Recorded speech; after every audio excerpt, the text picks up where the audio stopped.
2020 was the year where the Raspberry Pi 4 was announced. We have quite some different versions like 2, 4 and 8GB editions. The Raspberry Pi 4 is an all-round device that you can use for so many things. Not only for like a game system, but you can stick it in an arcade machine. You can better said do so much cool things with this. But the question remains, is this thing the best emulation retro machine for 2020?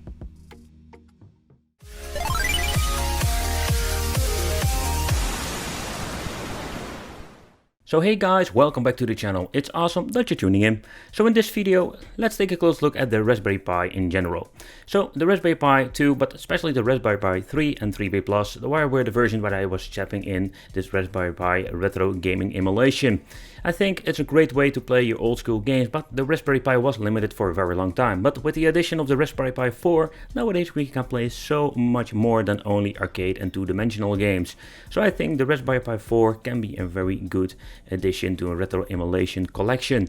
There are so many ways to play retro games nowadays, even on your mobile phone, but also what is really cool, that you can play more than only two-dimensional and arcade games like Sega Dreamcast, PSP, and N64 needs to be running way better nowadays. So I think it's pretty cool to see all this development, and still the community is improving everything, not only the interfaces but also the emulators, you name it. There is so much you can do with this Raspberry Pi 4, but the question remains, is this thing not only worth your money, but is this the best way to play in 2020 and maybe the upcoming years? But take in consideration, when you're going to use a Raspberry Pi 3 or a 4, these things are going to get really hot, and I think that is the biggest con of these things. So you need to have a good heatsink if you want to use this thing for a very long time in your arcade machine, or you just want to use it like a game system. What I do like about the Raspberry Pi 4, there is so much development with this mainboard, and there is so much really awesome stuff you can buy. But in this video I just wanted to show off this basic, let's say, cooling element in combination with the two fans. Here you can see it, and these things are, by the way, not very loud. In my kit I'm going to use the original Raspberry Pi 5V 3A power supply. There are some aftermarket versions out there, but be careful that you're going to get a good quality version, otherwise you will find some problems with the Raspberry Pi, like freezing and other problems. So another thing I really love about the Pi, that it is compatible with so many controllers. I'm just going to use the old school 360 Xbox controller, but there are so many ways you can play nowadays. And compatibility with the controllers, with the Pandora box is a freaking nightmare, but with the Raspberry Pi it's no problem at all. If you're going to get yourself involved with the Raspberry Pi number 4, you need to take consideration that you need to have some basic knowledge about RetroPie, Linux and all kinds of stuff that is evolving with the Raspberry Pi 4. Because sooner or later you will find a problem that is just getting in the way, and you need to fix it yourself. There are a lot of great tutorials out there, but that's something you need to take consideration. So in this video we're just going to boot it up and we're going to use ourselves a RetroPie. So another way you can go is Recalbox. I understand that it's a little bit more like beginners friendly, but I'm more like get yourself RetroPie and just start working and try to find solutions for your problem if you're going to get these. What I really like about the RetroPie and Emulation Station, that we're having so much stuff you can do with it. Not only to playing games, you can always change out themes. There are so much things you can do. You get a lot of freedom in this. But I think what is the most appealing thing with the RetroPie and combination of the Raspberry Pi is that we're going to get so many new systems that we don't have on Pandora's box. And I'm not talking about the Virtual Boy or the Game & Watch games or the ColecoVision or Commodore 64. There are so many different systems out there, homebrew stuff that is not supported by Pandora box, but we can play with a RetroPie system, and I think that is just really cool. But the question remains, of course, how good is the emulation? And another thing is, and very important, it's just that there's a lot of great support for the Raspberry Pi 4. So another thing that I need to point out, the Raspberry Pi 4, due of the size of the mainboard and in combination the compatibility with the controls, we can do so much great things with this. So in my previous video I already spoken about the arcade one-up or arcade machine RetroPie Raspberry Pi number 3 build, and I think it's just really great. So not only when you're using this like in game system with your television or a portable monitor, you can use this thing in an arcade machine and have more like an awesome experience, and I think that is just something you don't have with every system. So adding in the Raspberry Pi number 3 inside the arcade machine was really cool, but with the Raspberry Pi 4 we can even play and emulate way more games, so that gives you way better improvement of performance, and we're having so many games we can play what we couldn't do before. But enough chit-chatting, let's try some games on the Raspberry Pi 4 and let's see how good they are running. And is this thing worth picking up or building into your arcade machine?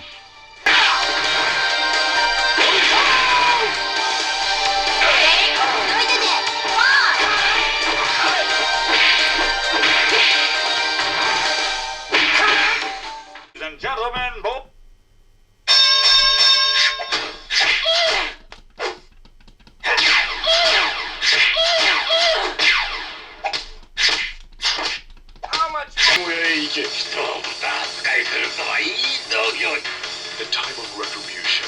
Battle 1. Decide the destiny.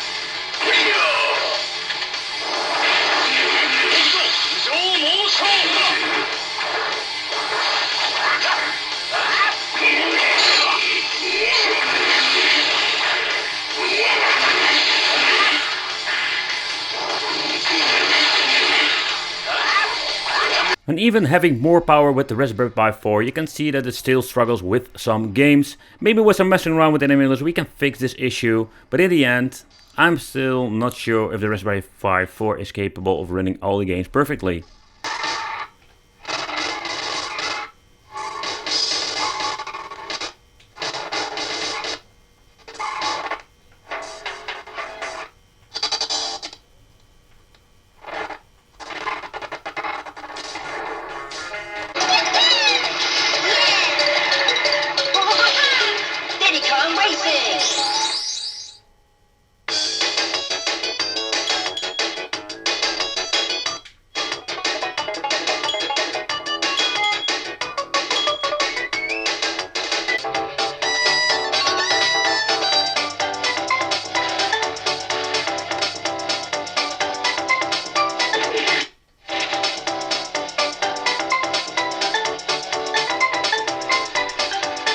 The Raspberry Pi 4 is way better than the Raspberry Pi number 3, so it's capable for booting up some PSP games, but I know for a fact that compatibility with all the games is not perfect. And you can hear it with this game that it doesn't run like it should be.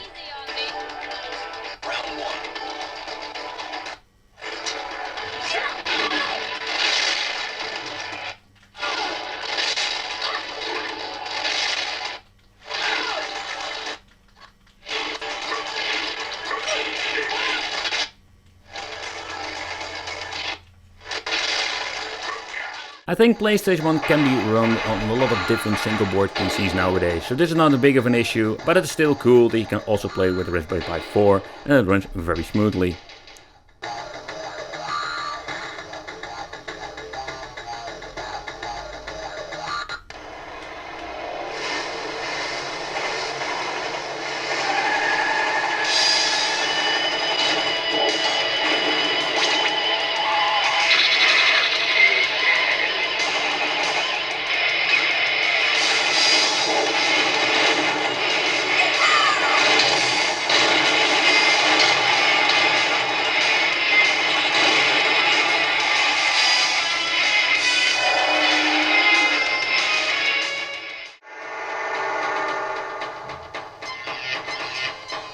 Sub-Zero.